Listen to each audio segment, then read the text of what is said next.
Akkam jirtu Oromoon egaa fayyaa keessanii baga jiraattanii mee xiqqoosii yaadan qabaa yaada kana walii hirraa yaada lama qaba tokkoffaa buqqa'insa uummata naannoo Sumaalee irraa buqqa'ee naannoo Finfinneetti qubate yookiin ammoo naannoo Koyyee Faccee sana qubate opidiyoon naannoo sanaa yookiin ammoo opidiyoon naannoo Koyyee Faccee uummata sana buqqisaa jirti kana dhugaa jirtu ifatti waan hangarraa garaa kenna obsini waan hangarraa hawaasa biraa dhufu ukkaamsinee bira teenne ergaa dabarsuun baay'ee barbaachisaadha. Tokko kana inni lammaffaan ammoo faannoodha. Faannoon ilma namaa harkaan qottootiin muree zamana durii waakkifte ture isii kanallee akkamitti ibsamuu akka qabuu fi aadaan uummata kanaa amalli uummata kanaa uummata akka uummataatitti iyyuu jechuudha. Shurruun barbaachisu faannoo jechuun nuti uummata Amaaraa bakka bu'anii buunaa jedhaniiranii nuti Amaara jedhaniiranii akka Amaaraatti qabsoofna jedhaniiranii but it's better to tell them the reality itti himuun baay'ee barbaachisaadha. Akkam jirtu irra deebi'ee assalaamu alaikum warahmatullahi wabarakatuh. Baga jiraattanii ergaan too gabaabtuudha. Yaa Oromoo dhageeffadha.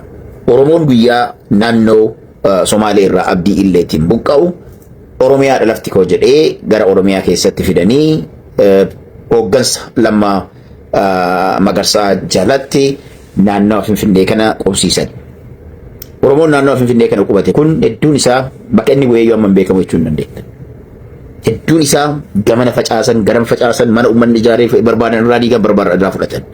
Amma ammoo har'a gabaasni har'a bahe kaabinee Tuulamaatiif akka ergaan ifatti itti himuu barbaachisuudha. Kaadireewwan Tuulamaatiif ergaa dhugaa qabduu fi haqa keessaa qabdu abbaan feetanii yeroo feessa geessee jibbuu dandeettanii akkamitti gosa takka maqaa dhoofte jechuu dandeettanii waan qe'ee kan kee keessa dalagamu ammoo dhugaa jiru sitti himuu barbaachisaadha. Because gochi Koyyee Faccee irratti Oromoota naannoo Sumaalee irraa buqqa'an irratti raawwatame ganda Araddaa Tuulamaa irratti waan hojjetameef wanti Araddaa Tuulamaa irratti raawwatame abbaa gadaa Tuulamaa irraa eegalee itti gaafatamummaa fudhatanii abbaan amantii Islaamaallee kan naannoo Shaggar kana bulchu yookiin ammoo naannoo Koyyee Faccee kana bulchu kan jiraatu taanaan jechuudha. Itti gaafatamummaa fudhachuun barbaachisaadha. Because Oromoon guyyaa Finfinneedhaaf wareegamu Finfinneen teenya jedhee wareegame. Finfinneen ta Oromooti jedhee wareegame. Burraayyuun ta Oromooti jedhee wareegame. Koyyee Facceen ta Oromooti jedhee wareegame. Malee Finfinneen ta warra ganda sanaatii ta ilmaan Oromoo keessaa ilmaan warra sanaatii jedhee wareegama qaalii gola hundatti ganda hundatti daangaa hundatti giddugaleessarraa hanga daangaa hundarra kaabarraa hanga kibbaatti baharraa hanga dhiyaatitti wanti inni kafaleef dachiin Oromiyaa daangaadhaa hanga daangaatti Oromoota hundaafuu qixa tajaajiltii qabeenya Oromoonni waliin qabnuu jedhameeti. Garuu ammoo wanti godhamaatiin jiru naannawa giddugala Oromiyaa kana keessatti wanti deemaa jiru gandummaan hamaan gaggeeffamaa jiraadha. Jibbiinsi hamaan gaggeeffamaa jiraadha. Gosummaan hamaan gaggeeffamaa jiraadha. Baandummaan hamaan gaggeeffamaa jiraadha. Baandummaa biraayyuu darbee jechuudha. Wanti amma deemaa jiru goobantummaan hamtuun Oromoota irratti gaggeeffamaa jiraadha. Kanaaf abbaan gadaa Tuulamaa, abbaan gadaa Tuulamaa, abbaan gadaa Harargeedhaa, abbaan gadaa Sikkoo Mandoo, abbaan gadaa Maccaa, abbaan gadaa Booranaa fi Gujii. Namoonni kunniin abbootiin gadaa Oromoota hunda bakka buunu silaa karrayyuu akka yaamna jeeftanii jirtan. Oromoota hunda bakka buutan yoo taate. Abbootiin amantii Ortodoksii, abbootiin amantii Kiristaanaa fi amantii Islaamaa kamiyyuu jechuudha. Silaa isin afaan qabattanii jirtanii haqa dubbachuu irraa bakka san hin jirtanii dhugaa Rabbiin isinitti agarsiise tokkollee wanti irraa dubbattan hin jiru. Ija keessaniin manzaraa godhattanii manzaraa teettanii jaamtanii deemaa jirtanii. Andhaamsi isinii hamu. Kaadireen naannawaa Tuulamaa keessatti argamtu. Dachii Tuulamaa irra jiraatu, giddugala Oromiyaa jiraatu, ummata Oromoo biroo gandaa fi amantiidhaan buqqisuu akka eegalan, qe'ee irraa akka diigaa jiran, mana mootummaan amma dura laatee irraa fudhataniitiin keessa ari'aa akka jiran gabaasni yeroo dheeraadhaaf nu ga'ee tureera. Garuu ammoo hin dubbannu. Oromoon ofiisiitii wal nyaatti, Oromoon ofiisiitii wal rakkisti kan jedhuun afaan keenya qabannee isinirraa cadhisne. Garuu daangaa dabartan amma, bakka dabartan amma, abdii nuuf murachiistan amma, hamilee nututtan amma.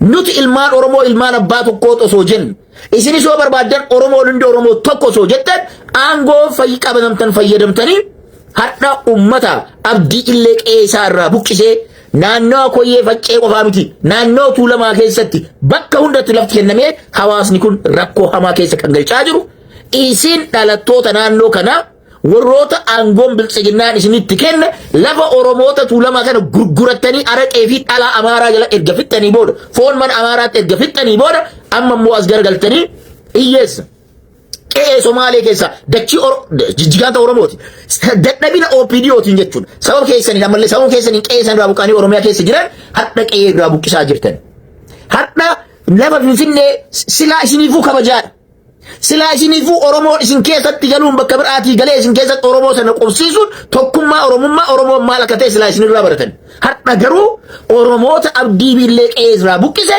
kaadireen lafa tuulamaa jechuudha kaadireen giddu kana Oromiyaadhaa jechuudha maal godhaa jirtani ummata kana mana isaanii irraa buqqisanii lafa isaanii fi mana isaanii fudhattan isn't it shame to you guys maal qabareetaadha maal gochuu Amaara balaaleffannamti maal gochuu Oromoon Amaaratu akkasina godhee maal gochuu Tigreetu akkasina godheedha yoo ka isin hawaasa keessan kan qe'ee tokko irraa buqqa'ee giddugala kee kan Somaaliyaa ofi qabataniitiin jiraattan kan ummata Sooriyaa ofi qabatanii lafa giddugalaa keessa jiraachistan kan ummatoota kibbarraa buqqaanii achitti galan jiraachistan kan Tigree jiraachistan kan Gaambeellaa jiraachistan kan Beenishaangul jiraachistan kan Somaaliyaa irraa Somaalee dhufte achi keessa jiraachistan Oromoo lafa Somaaliyaa yookiin ammoo abdii illee qe'ee isaa irraa buqqise mana isaa irraa fudhattanii gaggeessuun it is a shameless thing isin irraa jiru goobanummaan kanaa olii hin jiru goobanummaan kanaa olii hin jiru ashkara alagaa ashkara nafxanyaa ta'uun kanaa olii hin jiru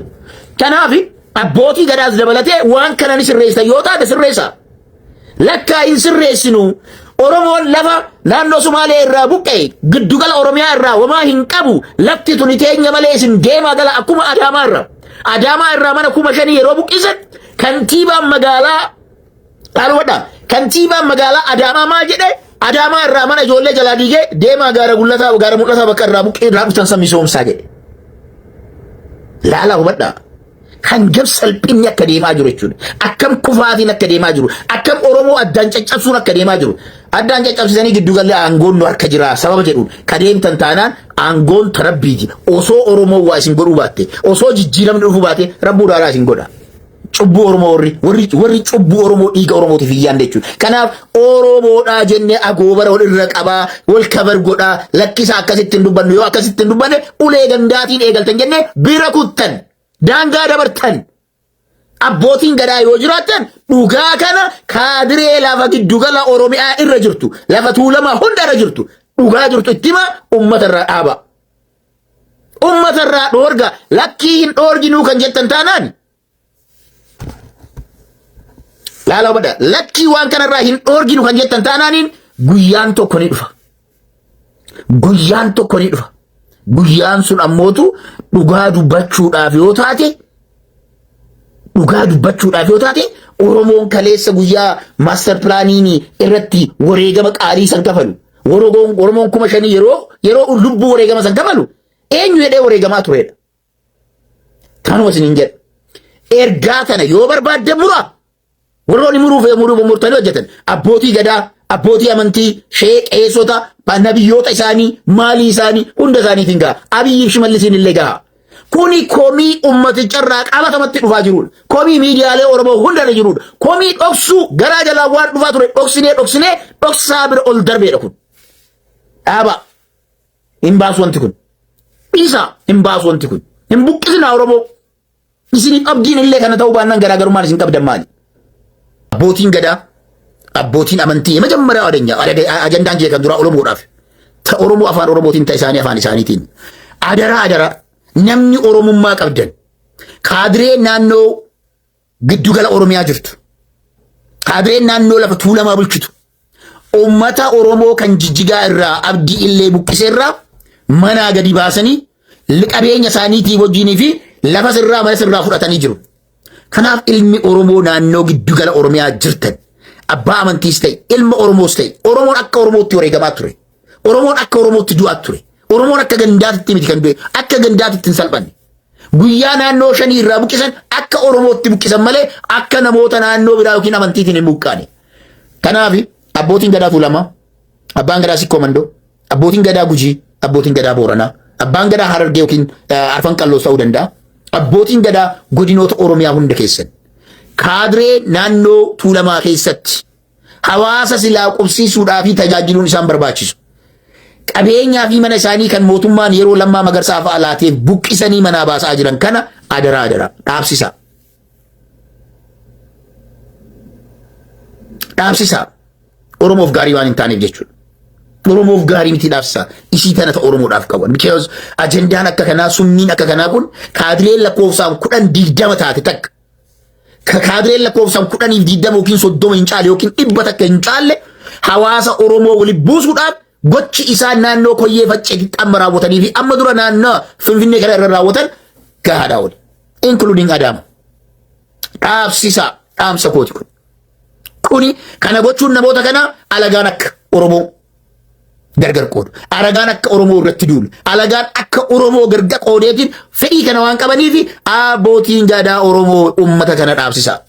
Namoota qoree takka ummata Oromoo irraa buqqisee hin beekne garaa guutee Oromoo irratti duulchisaadha. Akkam gootee callista. Bara waan hundinuu obsilee daangaa qaba boleessoo keenya. Obsi daangaa qaba. Daangatu bira kutee. Yeroo ilmaan Oromoo barumsaan kuffisan. Qeerroon Oromoo hadha akka jirutti 99.9% barumsaan kufeera. Akkam gootee callista kana. Qeerroon Oromoo barumsarraa darbe hadha rasaasaan ajjeefamee fixamaa jira. Akkam gootee callista. Bar Oromoo rasaasaan du'u Oromoo barumsaan akkam baranne jaamsaa jiran kana if warri xiqqoo baranne barsiisota turre. Dhaloota qubee akkatti uumne ni beekna. Warroonni dhaloota qubee ijoollee qubee jalqaba irraa barsiisaa ture dhaloonni qubee sun akkam sadarkaa san akka ga'e ni beekna. Har'a immoo daran jaamsanii yoo gudhamseen obsi ati qabaattu kami? Obsa maali? Oromoon yakki Oromoo irratti raawwatamaa jiru kun kan wasi obsisiisu? Oromoo irratti yakka raawwatamu bira darbee kashalabbeen dhuftee yeroo afaan bantu faannoon yakka kana raawwanne jechuudhaaf yeroo isiin deemtu. Dhageeffadhu. Ani ijoollee bosona irra jiran kana miseensa isaaniiti miti. Garuu guyyaa takka isaanii yakka faannoon hojjetan agartanii jirtu. Yakka har'a faannoon hojjete kanni yakkoota faannoon Oromoo Walloo irra raawwate. Karrayyuu irratti raawwate. Arsii keessatti raawwate. Wallagga irratti raawwate. Tuulamaan irratti yookiin ammoo Dharraa irratti raawwate. Agartanii jirtu. በስመ አብ ብሎ እኮ የታረደው ሰው የታረደው በፋኖ እጅ ነው። Right? How do you በቃ akkam taatee qaamni kan kee bar osoo arrabsuu baadhee namooma iyyuu hin qabu ani. Ani biyya bulchaan jiru bar. Ani Abiy Ahmed miti.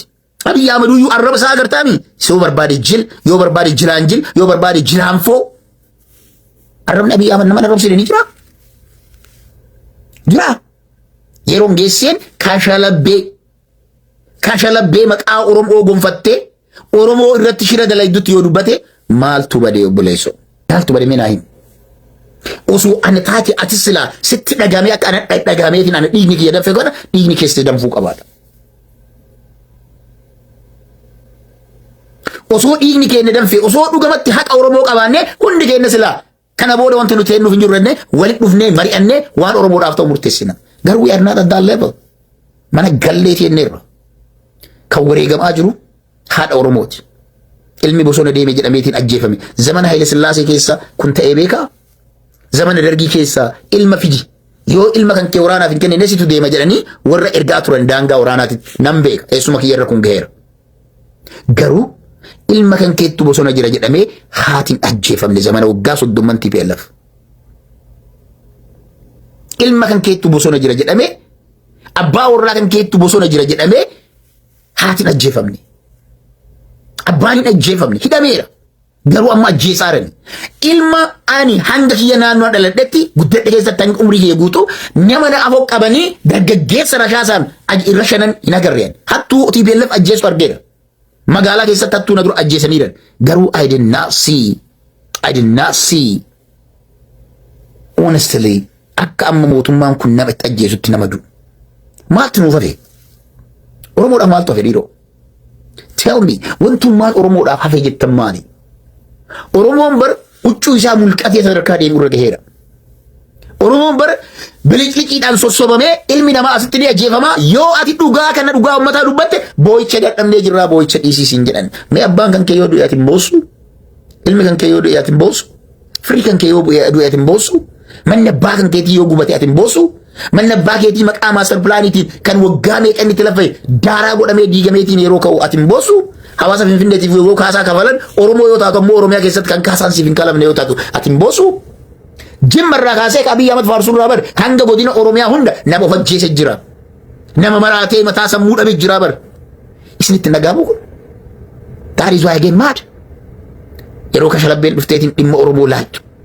Kanaafi yoo loles yoo arrabses.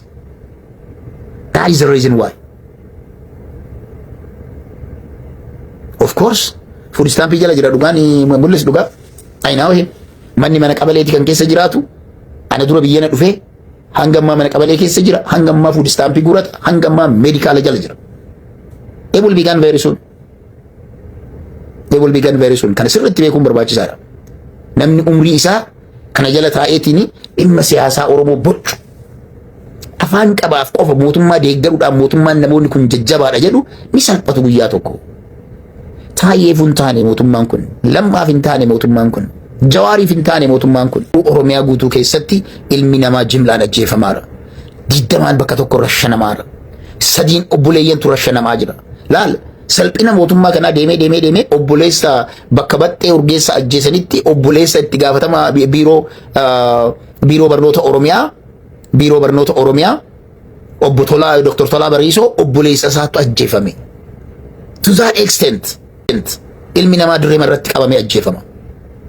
Oromoon dhiiga boo'aa haati Oromoo ilma isaa ilma lama let me tell you waan haadha ilmaan lama sawwaan isaan godhanii dhageettanii jiraattan. Jalaa hidhan haadha ilmaan lama dargaggoota lamaan isin agartan san.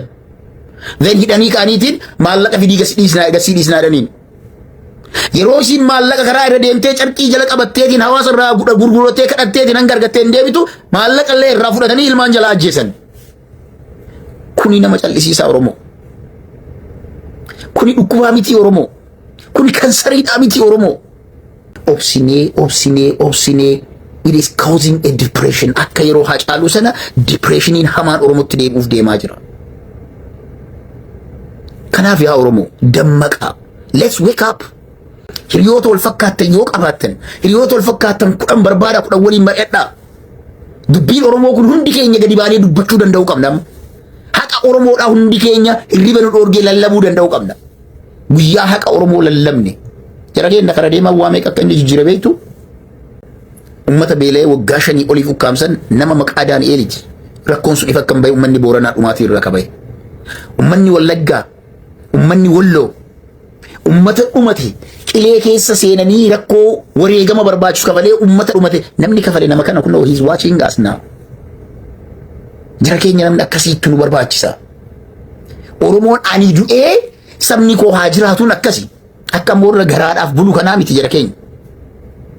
Yoo Rabbiin nu dandeessise warri diiyaaspooraa keessa teenyu wanti nuti goonu guddaan maali?